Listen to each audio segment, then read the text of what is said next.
I'm so happy. I bet you are too. My name's John McLean, and it's the delight of my life that I get to be the minister at Unity of Nashville. Just an awesome group of people who are not meeting face to face but heart to heart.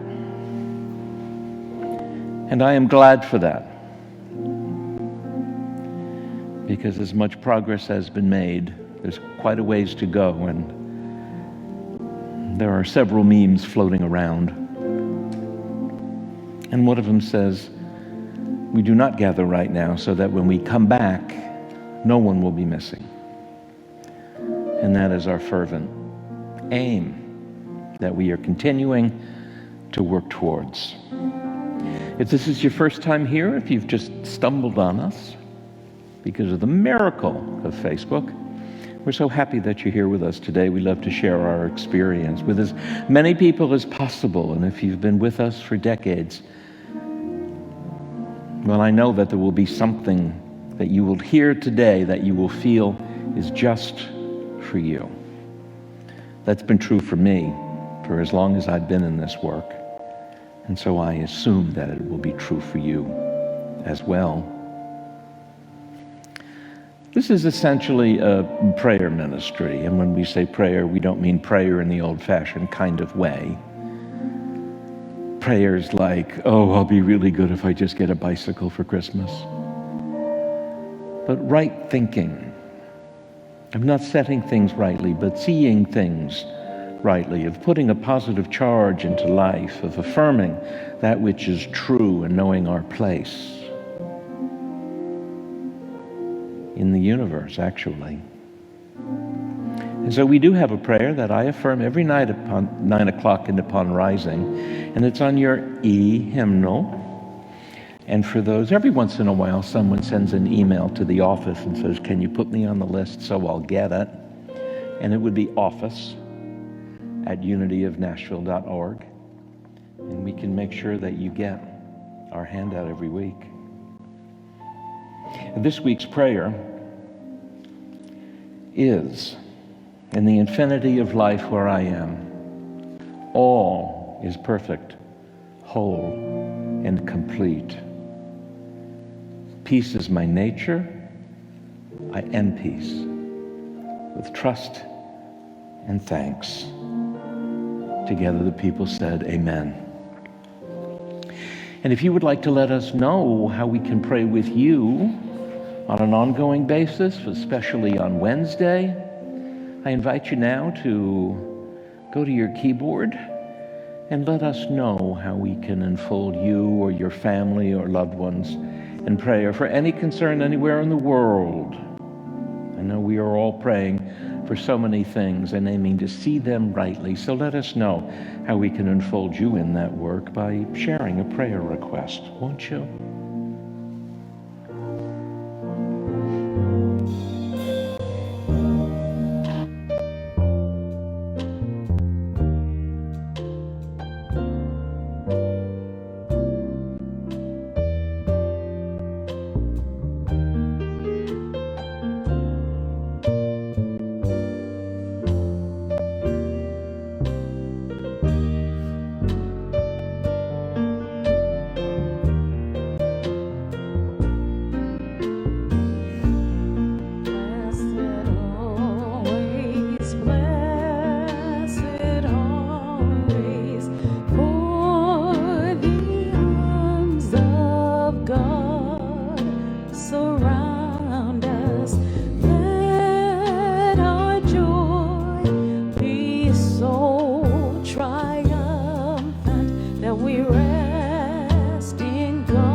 I do have one or two announcements that I'd like to share with you. I'm going to get in the habit of sending an attachment with the e-hymnal So every once in a while, I might be more prepared to share with you some tools that would be useful or fun. But this week I sent along a coloring page, and I colored this myself. And I had plenty of colors to choose from because the Hollins family gave me a box of 64 Crayola crayons. Some people remember that your poor minister is sitting up in this house all alone. And they bought me some crayons. So I was able to do this. But here's the deal. What I did, maybe I did this Friday. It took me forever to do it because I decided to do it with my non-dominant hand. I'm left-handed, so I did this whole thing with my right hand. And if you look closely at it, well, you wouldn't want to, because you would think this person was unfortunate. But it was an exercise. I mean, I thought, oh, this would take me 10 minutes to do. It was like an hour and a half to color this thing with my right hand. And I challenge you to do the same. I know that you can do it. In terms of announcements, the live stream is brought to you by the 12 Powers. Today's sponsor is Choice. Choice is my ability to direct any idea towards peace and creativity. Choice is my ability to direct any idea towards peace and creativity. Your spiritual powers are a gift from God. They help you thrive in every aspect of your life. And this experience is also brought to you by people like you. And so we're very happy to get your support, for sure. The only thing I need to keep reminding you of is that we're having not a service in the building, but we're having a Christmas Eve outdoors where you can drop by, sort of like an open house thing. Come and see how pretty the campus is when the Christmas lights are on outside at night. Have some hot chocolate, light a candle. I will have them for you if you want. And we're also having Burning Bowl. Of course we're having Burning Bowl on New Year's Eve. Of course we are. And that will be outside at 5 p.m. Christmas Eve will be between 4 and 6. Drop by for 10, 15 minutes. Give me some more crayons. Oh, I don't know. I don't really need a darn thing, but thank you very, very much. This is a time for us to express our gratitude, and first and always, my gratitude is for you, for those who do support the church, for those who have not suffered financially during this time. We are so deeply grateful for your continued support. And for those who are without resource right now, please know that your generosity practice is more than cash money. It's a consciousness that knows how to pay it forward, and that continues to establish all of us in a flow of good. So for all that we have and all that we receive, we deeply give thanks. And let's sing our gratitude song together now. Shall we do that?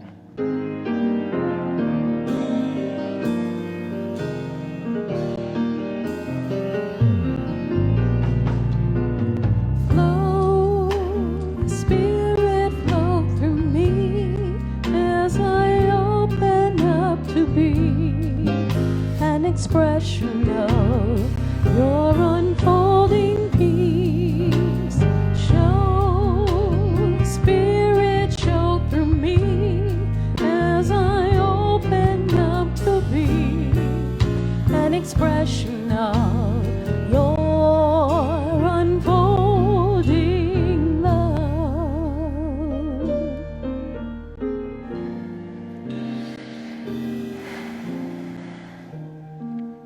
To the God of our own understanding, we thank you for all the blessings that we do have in our lives, for the health, for the talents, for the basic sense of goodwill and common decency.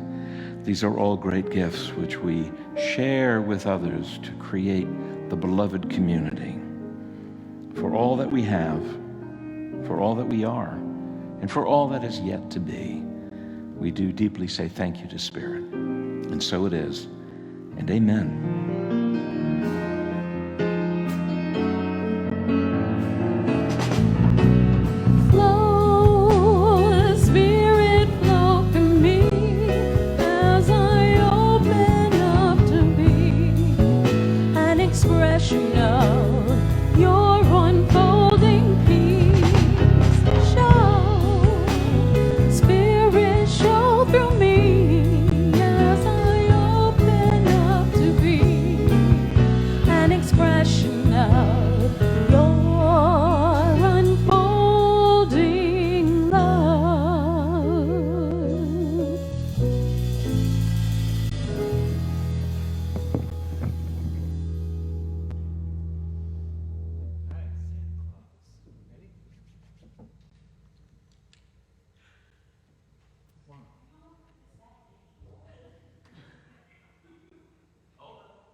shout. You better not cry. You better not pout. I'm telling you why. Santa Claus is coming to town. Oh, yes, he is. He's making a list. He's checking it twice. He's gonna find out who's naughty or nice. Santa Claus is coming to town. He sees you when you're sleeping. He knows when you're awake. He knows if you've been bad or good. So be good for goodness sake. Oh, you better watch out. You better not cry. You better not pout. I'm telling you why. Santa Claus is coming to town. Oh, yes, he is. Oh, yes, he is. Santa Claus is coming to town, to town, to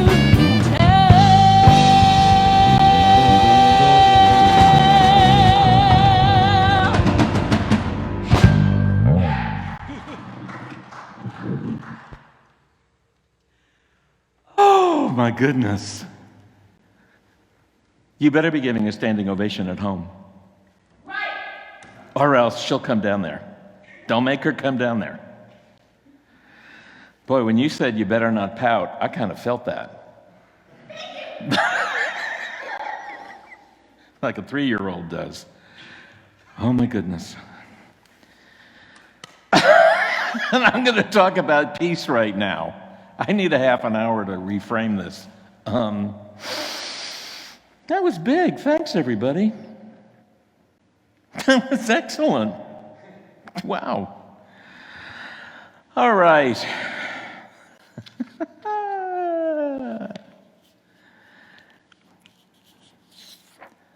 I do need my notes.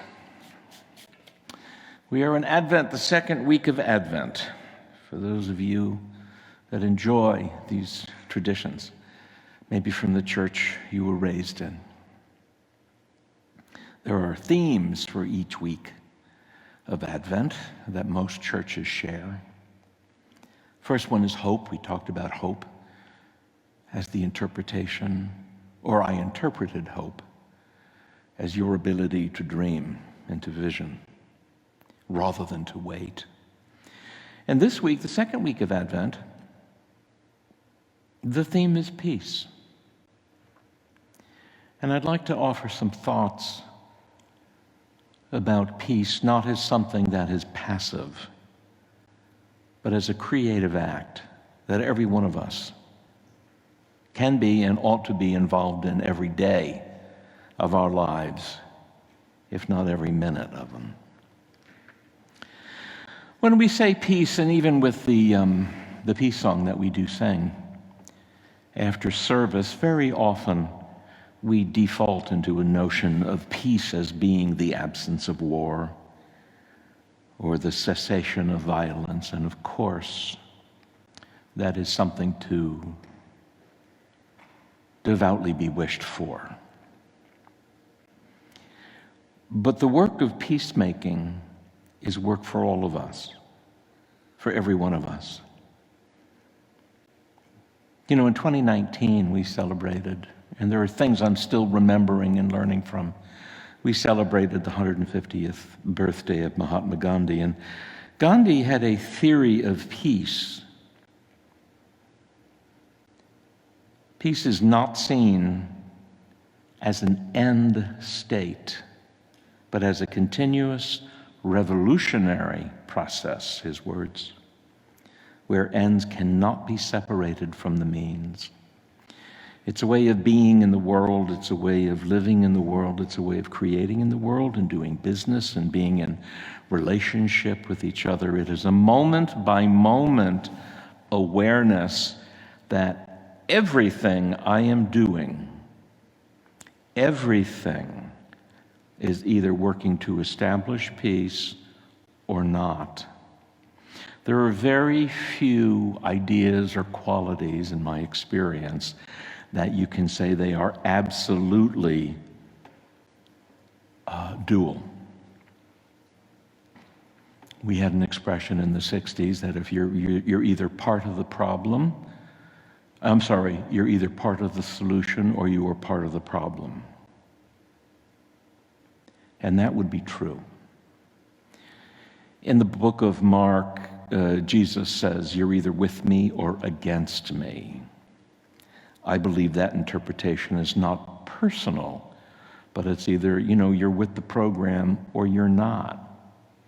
You're either about the business of being a peacemaker all the time, or you are part of the problem. In the Buddhist tradition, it is very much based on a mindful approach of how I am being and where I am and what I'm thinking and what I'm saying and what my actions impart into the world around me, and practicing always to withdraw judgment of any kind, because even our judgments create a sense of separation and distance and evaluation of you're better than this person. That is active peacemaking. And in the Christian tradition, we always have this notion where we're invited to pray for our enemies, and if you live by the sword, you will die by the sword. Well, of course, we don't want to live by a sword or die by a sword, but we want to live wholly, healthily, creatively, affectionately, gently in this world. In unity, in our work in particular, we have the second tenet, or the first, really, of this unified wholeness. The first principle being that there is only one reality, and it is all of creation. It is the God of your understanding, where all things are in God and all things are of God. All things, all people, all planets, all stars, everything is life expressing, and therefore it is a unified whole, and we are part of that, of course. And that the second basic principle is that there is that of God in all people. Well, that goes back originally to the Quaker tradition from the 1600s, but I think of it not in a sentimental way, but in a very specific and earthy way. Is that, let's get real. There's only one race of people. That's the human race. And anything else, well, any other notion is a power trip. There's only one people. Us. Everywhere. No matter who. No matter what. And as we go through the world and we realize, for example, that we have made value judgments and that we think that these people, or even when we use the expression third world, there aren't three planets here. There's one. There's only one. That is a value judgment. That's casting people as less than. Yes, any decision, any choice that I make is loaded. And the work of the mindful person is to take that charge out of it, to take the negative charge out. And in our willingness to do that, we become active agents for peace in this world. We can see clearly that, referencing to what I said before, every choice we make either enhances peace or diminishes it as part of our experience. Every time I choose to lean into life and community and nature, I am making a positive action of peace making. Every time I seek to lean away from family, from community, from nature, because of some notion of superiority or otherness, I am creating disharmony. This is one of the simplest ideas that there could ever be, and yet it is so difficult to practice in our everyday life. Now, how, you might ask, does one go about practicing this kind of peacemaking? And how do I know if I have been successful at that? Those are very good questions, yes? How do I do it, and then how do I know if I'm succeeding? Well, we do it by this intentional motion towards understanding what is not working for us, how hurry only confuses things, how worry diminishes them, and how anger refutes them.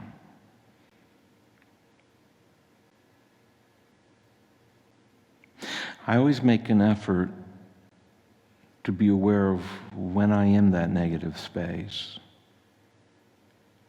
And I can feel it because I feel my world getting small. And the opposite feeling of that for me is a sense of spaciousness. And I do personally believe, for me, my experience, I can only share my experience, that this feeling of spaciousness is indeed the hallmark of peace and spirituality. When I say spaciousness, what do I mean? It means that there's nothing where my soul feels impinged upon, where I feel capable, I feel able, I feel enfranchised, I feel that, as Charles Fillmore would say, that there is time enough to do those things that ought to be done by me. This time sometimes seems to be an enemy towards a peaceful mind, a peaceful heart, and a peaceful spirit. We always seem to be in a hurry. I think one of the great healings that the quarantine has given us is that there isn't much of a sense of hurry as there was before. We spend far much less time on the road than we ever did previously, yes? And we won't ever go back to hurrying to meetings when we can do them on Zoom.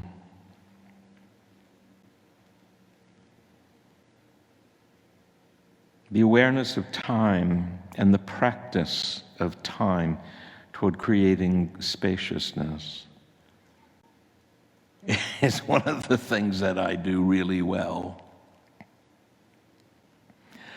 One of my basic life principles is always take the pretty roads, always.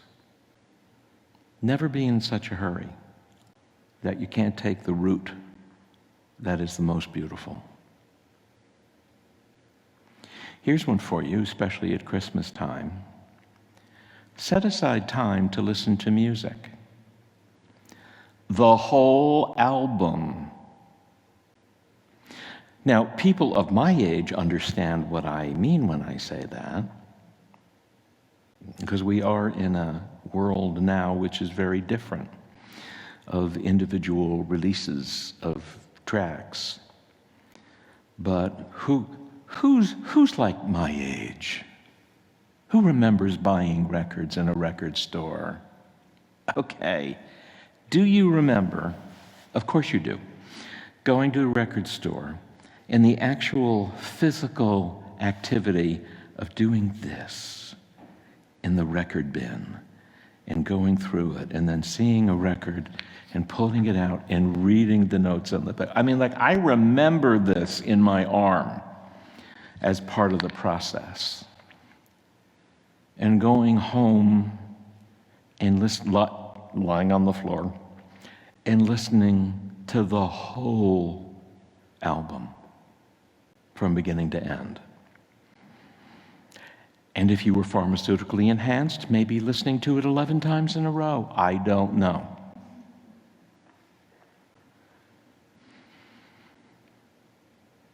Can you even imagine listening to a whole album and giving your attention to it anymore? Try it. It will create in you a sense of spaciousness and of peace, and it will be time well spent. Spending time in creating spaciousness, which is practicing the presence of God as well, is doing something correctly and doing it well. It's taking time. Even winter here in Middle Tennessee is fairly gentle. Taking time to listen to songbirds and to individuate the different songs. To sit there long enough and to understand, what am I hearing out of my right ear? And what am I hearing out of my left ear? And is that the same song as that? It's not necessarily a lesson, because I might forget right away what the different songs were. But to give your full attention to the music that's happening all around you by way of bird life. Is spiritual practice enough? You know, I was raised in a tradition where spiritual practice was like what? You know, how many times do I have to say the rosary? That's spiritual practice, I guess. There's something better than that. There's a slowing down, a peacemaking quality for your soul. For your soul. That will then affect your mind, your thoughts, your words, your actions. And you find that you have time enough to do whatever it is that ought to be done by you. Now, yes, you know, I always have a kind of a footnote to any commentary I want to give, which is, yes, if you have children who are 6 years old or younger, none of this applies to you. I get that. But if you don't, be intentional. Mindful is the word now. But be intentional about what you're doing and how you spend the day. Are you creating chaos, or are you creating order? Are you creating disharmony, or are you creating peace? Are you creating art, or are you making war? It is either or. And the more we can become aware of that, the more time we give to intentional practice. We get stronger and stronger in these capacities until they become habitual. Habits for good, rather than habits that are burdensome and heavy and create a weariness which becomes too much to bear. This slowing down is something that we all can do. And again, as we sing, let there be peace on earth and let it begin with me, how are you peacemaking in your own home? Start there. Because I can't wrap my head around the bigness of the world's problems and conflicts. But I can become increasingly aware of how I hold myself accountable for being a presence for peace. It's important, you know, and it will only benefit you and the people that you love. David, would you please support us? Here, I'd like to conclude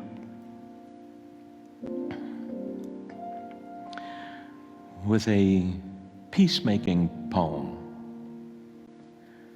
one that creates peace in the mind, the heart, the spirit.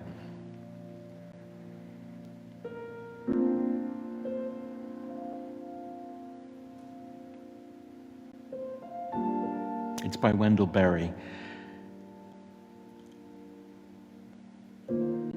When despair grows in me, and I wake in the night at the least sound in fear of what my life and my children's lives may be, I go lie down where the wood drake rests in his beauty on the water, and where the great heron feeds. I come into the peace of wild things who do not tax their lives with forethought of grief. I come into the presence of still water, and I feel above me the day-blind stars waiting for their light. For a time, I rest in the grace of this world, and I am free.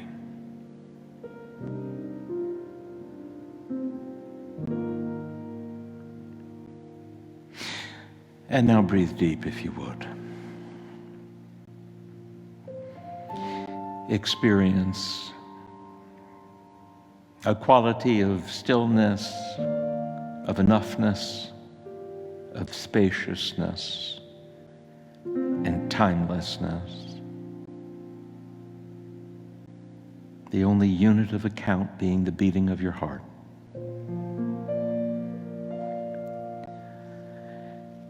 And know that from this particular mindset, heart set, all healing happens naturally.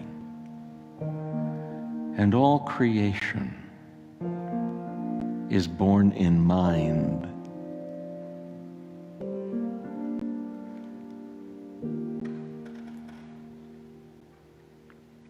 This is something to work for.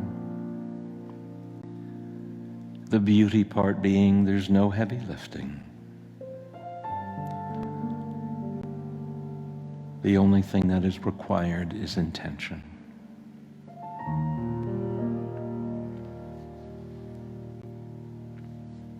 Give yourself permission right now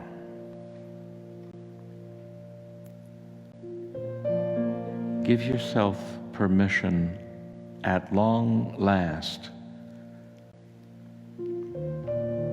in this holiday season to know what the words mean when we say peace.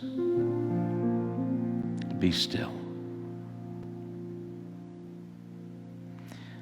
And to find the gift in that moment.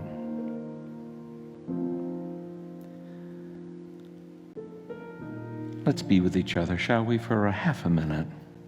And if you like a threshold phrase, peace be still, yes? And let's support each other in quiet contemplation in the silence together now.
There is one mind, and that mind is God's mind, and God's mind is only thinking one thing, and it's thinking life. Having created the principles that give rise to life and sustain it and endlessly recycle all of creation in every possible way, we are blessed to know that we are part of and integral to the entire cosmos, for this universe would not be complete without your presence. And so we give thanks for this awareness. We rededicate ourselves to keeping a high watch, a high-mindedness, an intention to resist the headlong tumble into the next moment, but to be still, to know who we are and where we are, and what we hope to achieve moment by moment, and creating environments of harmony as we do so, of good and of peace. I know that this is the truth because I have no sense of hesitation to speak it. I have no quarrel with it. I have no resistance anywhere in my body to fully accepting this as a way to be. So I give thanks by being the demonstration of it in my world. And I accept that responsibility. And together the people said, Amen. Thank you for being with us today. Your very presence helps to shape and for us to receive this experience week by week. It's never the same, even at this end. It's always different, and it's always an enrichment. And I'll thank you also for those of us who are regulars and for keeping your commitment, because keeping your commitments is always a positive step in spiritual growth, no matter what it is. Keeping your commitments makes such a difference. I know that fellowship happens when we encourage each other on our journey. And so this is a great time. Maybe you'll want to take your coloring page and encourage each other on a colorful journey today, huh? You might do that. And don't tell somebody else that they're doing it wrong. None of your business how they color. If they want to go outside the lines, let them. And as always, in closing, you pray for me and I'll pray for you, because that's just what God's children do. And before we sing the peace song, let's know the prayer for protection for those that are at risk on the front line, in harm's way, or in need of healing. The light of God surrounds us, and the love of God enfolds us. The power of God protects us, and the presence of God watches over us. For wherever we are, God is, and all is well. And now, let's sing the peace song. We'll see you next Sunday morning.